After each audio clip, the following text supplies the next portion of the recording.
Hi there, this is Alex Mitchell from Agents of Change, and today we're talking about the do's and don'ts of ASWB exam prep. Before we jump into the do's and don'ts, it's important that we understand the basics of the ASWB exam. At its highest level, the ASWB exam is testing your knowledge and understanding of social work principles, values, and ethics. It's an 170 question test.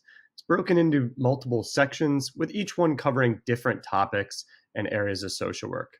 You have 4 hours to complete the test, and we encourage you to learn more about the ASWB test by checking out other posts on our website. That's agentsofchangeprep.com, and you can click on the blog in the top right to find more posts about the structure of the exam and the contents of the exam. So learn more at Agents of Change Prep. So let's jump into these do's and don'ts. We built this list through working with tens of thousands of social workers, helping them pass their ASWB exams. The ones who have practiced the do's and avoided those don'ts have been more successful on test day. So the 5 do's that we'll cover and go into more detail in this video today are: 1, breaking down questions; 2, reviewing the KSAs. If you don't know what KSAs are, don't worry, we'll get into that and we'll explain everything about it. 3, building a study plan. 4, finding your study group. And then 5, taking practice exams. Those 5 are very important do's in preparing for your ASWB exam. Don'ts are just as important to keep track of and to avoid. So don't wait until the last minute to begin studying. Don't passively read. We'll talk about active reading strategies later too. Don't fall victim to ASWB myths or misconceptions. Anyone who's been on social media, has joined a ASWB prep group, has likely seen some myths out there, so we'll help you avoid those. Don't be surprised on test day. By being prepared, you can avoid that anxiety of any surprises that come up on the last day or even the last week coming up to your test. And don't forget about mental health. An incredibly important part of being successful on this exam is maintaining low anxiety, low stress, keeping yourself first in mind and caring about your mental health as you go on this studying journey. So these are the 5 do's and don'ts that we're going to break down today. But we encourage you to come back to this list as you practice your studying, as you get into your studying journey. Make sure that you're doing these do's and avoiding these don'ts.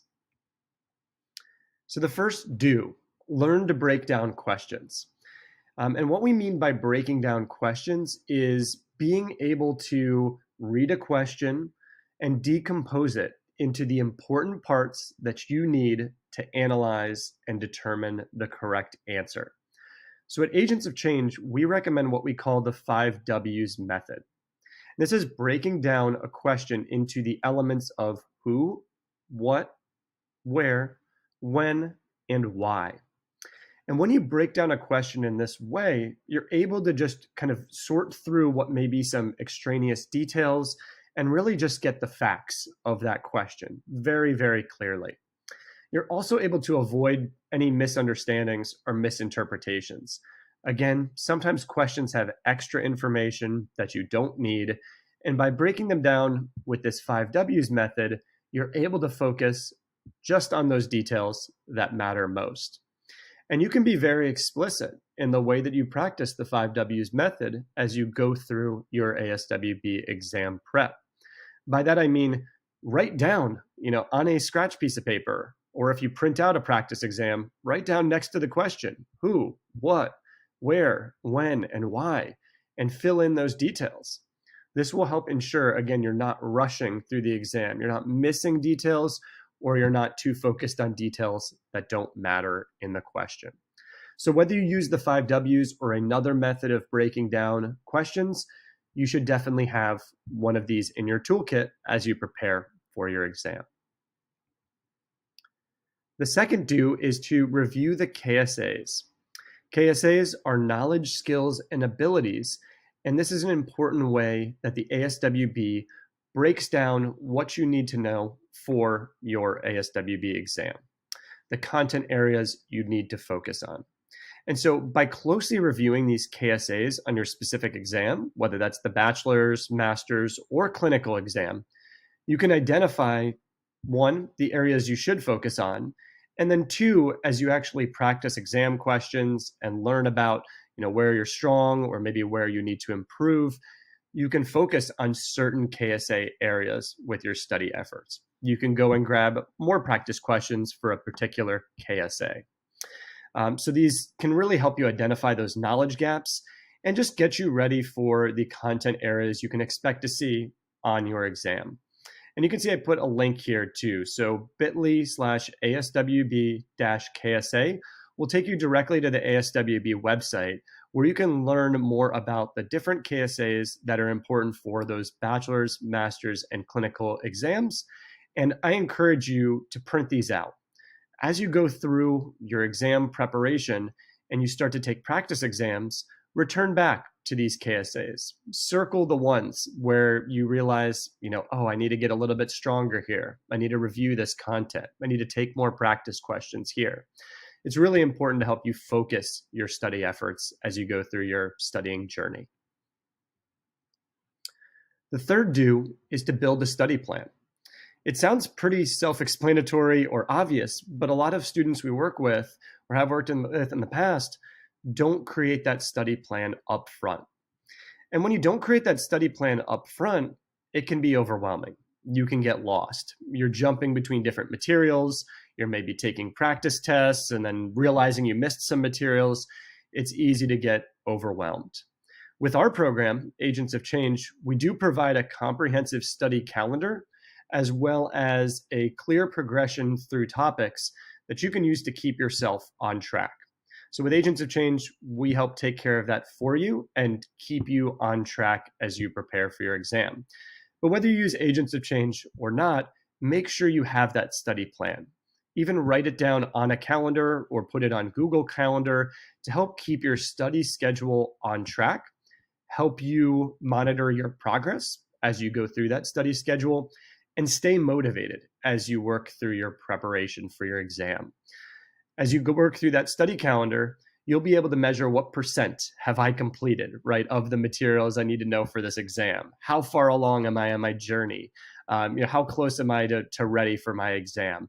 It really helps you feel the momentum, the accomplishment as you go through your studying journey. So definitely build a study plan.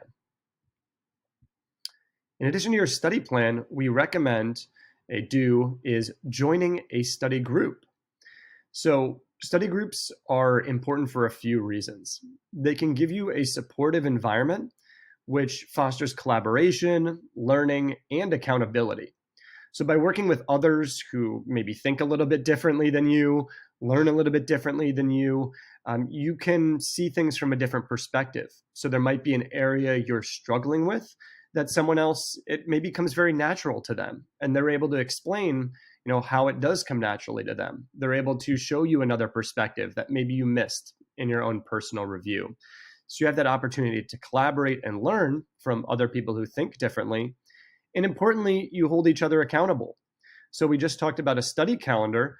You can, in this study group, share your study calendars with others. You can, kind of make sure you're hitting your milestones for your studying with each other and really hold each other accountable. So much in the same way as sometimes people go to the gym with a partner to ensure that they go a certain amount of times per week.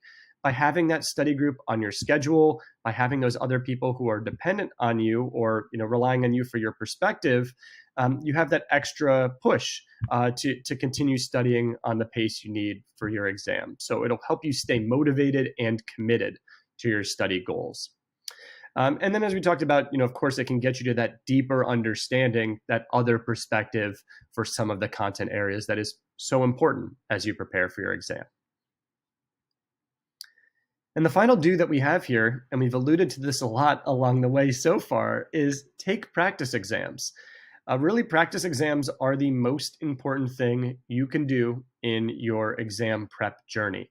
They really are the place where the rubber meets the road, where you find out how close or far are you away from ready for this exam. It also helps you identify those gaps in knowledge that you need to double back to, that you need to review more, that you need to talk about in your study group, that you need to find more practice questions on.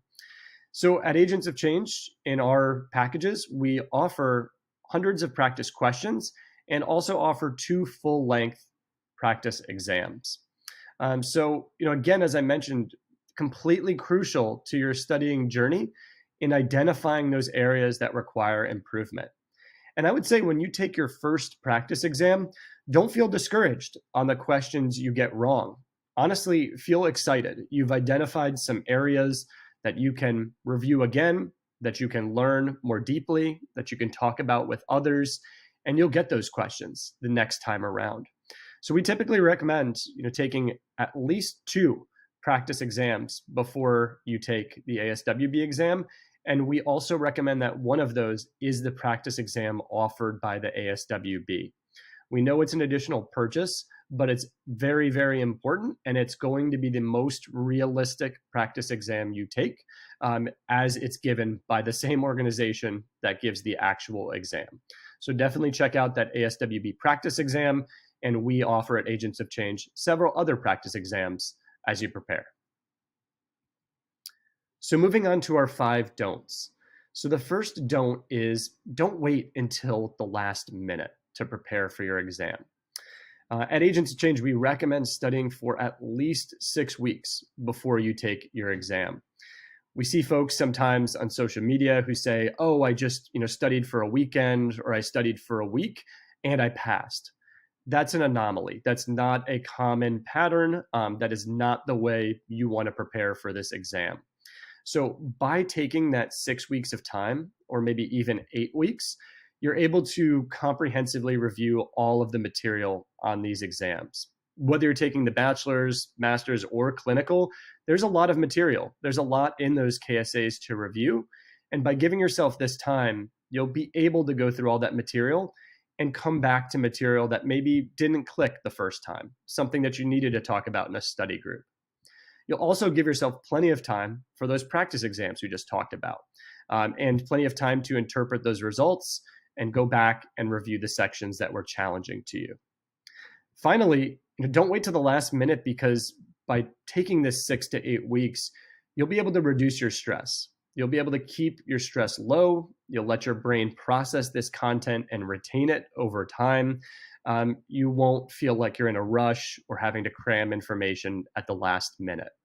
And cramming, very, very rarely results in success. Again, if you see that on social media, that is not the norm. We recommend kind of slow and steady as your approach here. 6 to 8 weeks is what we recommend.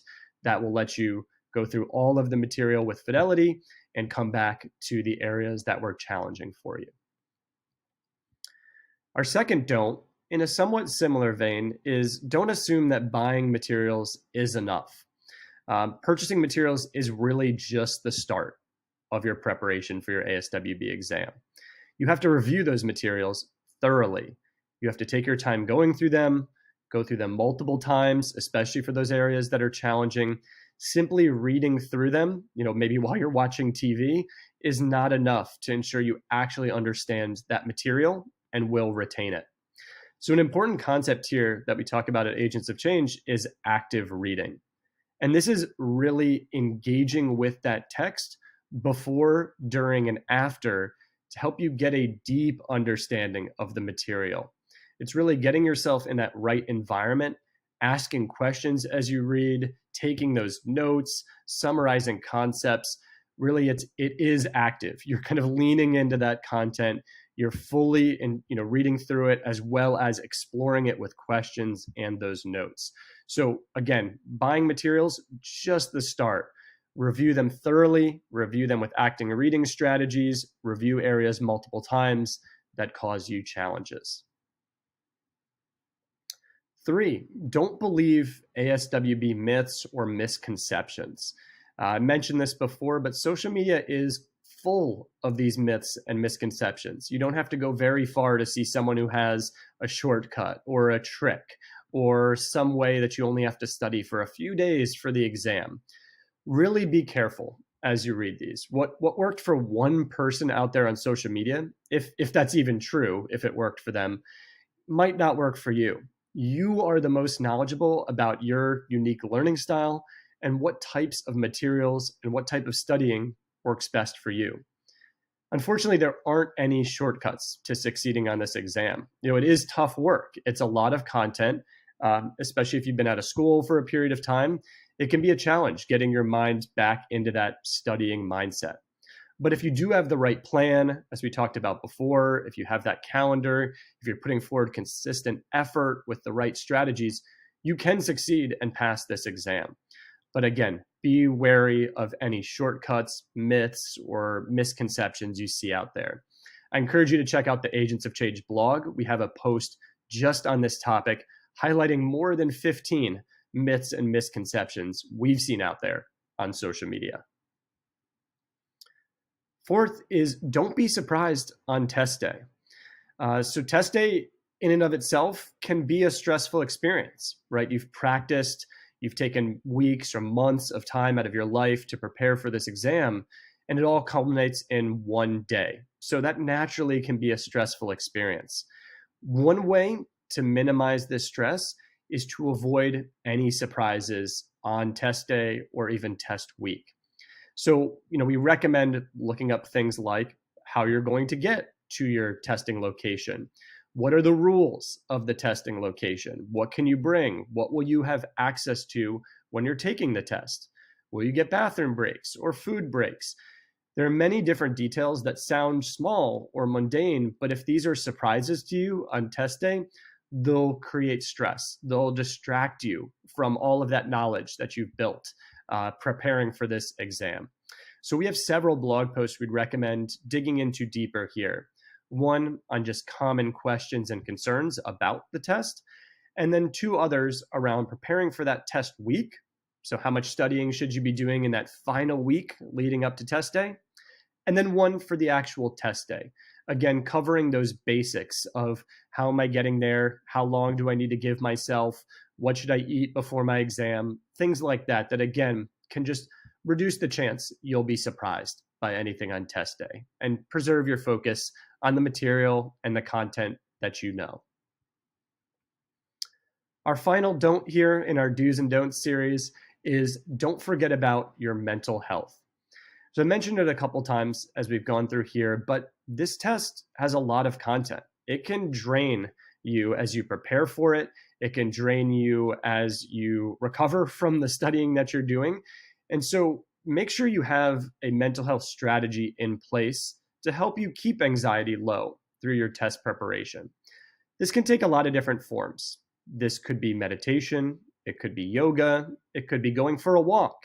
It could also just be limiting the amount of time that you study in one stretch. Typically at Agents of Change, we recommend to our students no more than 2 hours of studying in a row at any period of time. Once your brain goes beyond 2 hours, it starts to retain information at a lower rate. So you need that break. Go have a meal, go talk with a family member, go, for a run or a bike ride, whatever you do that lowers your stress, lowers your anxiety, preserves your mental health. Make sure that's part of your practice. We even encourage sometimes folks to put this on their study schedule, right? As you maybe look at how many days a week you want to study, how many hours per day, make sure you put in those breaks in between, whether that's a break in a day or a couple of breaks in a week from studying. This will help you be more successful in retaining the information you learn and keeping stress low. Because if you have your anxiety start to peak or you're burnt out, you're not going to remember that content that you've studied. You're not going to be as successful on your exam. So don't forget about mental health. So hopefully these 5 do's and don'ts were helpful regardless of where you are in your ASWB studying journey and regardless of whether you're studying for the bachelor's, master's, or clinical ASWB exams. If this material was helpful, please check out the other content that we have for free on our YouTube channel or our podcast, and check out other materials at agentsofchangeprep.com. I referenced our blog several times during this talk. There's a wealth of content there designed to help you get ready for test day. And finally, if you are looking for materials or practice exams, we do offer those paid materials on our website as well. And again, that's agentsofchangeprep.com. I know there's a lot to do as you prepare for your ASWB exams, but again, with the right plan, with the right strategies, by avoiding those don'ts and preserving your mental health along the way, you've got this. You will achieve success on your ASWB exam and get that pass. Thank you.